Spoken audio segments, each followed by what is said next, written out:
Before I recap the new episode, I have to get something off my chest that's been bothering me all season. I hate Carrie's kitchen.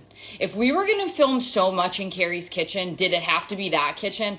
Why is it so small? Why is it so weird? Why is it an antique kitchen? Why is there like a bed skirt underneath the sink? Anywho, let's get Charlotte over with first. Like, we have been rehashing the same type of jokes over the cancer stuff for the last 2 episodes. It's like, thank God she finally blurted it out to Carrie. Who is shopping for adult underwear in person?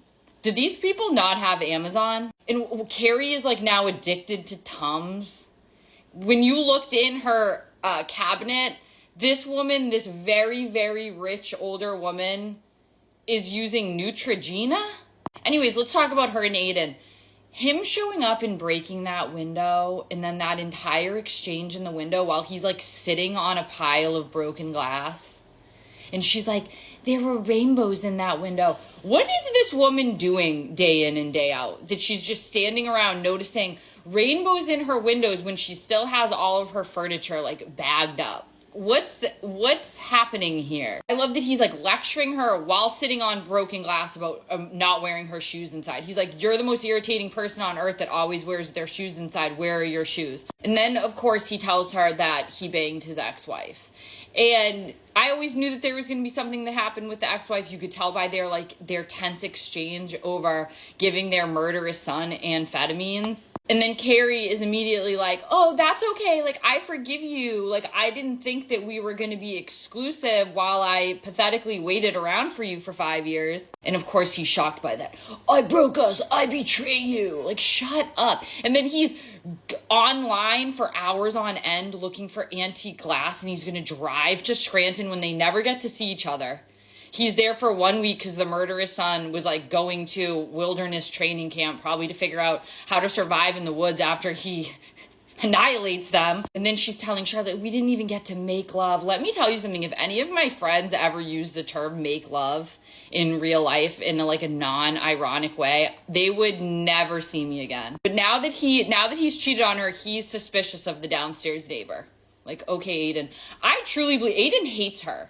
And like, I don't really blame him. He's a terrible, terrible human being. But do remember that she cheated on him with Big, then begged him like a freak to get back together with her. And then they would go to his ramshackle cabin.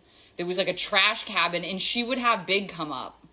Like, no wonder he wants to punish her. Speaking of punishment, this character, her entire storyline feels like punishment. I've never cared about this documentary. This documentary just like seemingly won't end. We had to be introduced to yet another new character that nobody is going to be invested in. Her father's employee.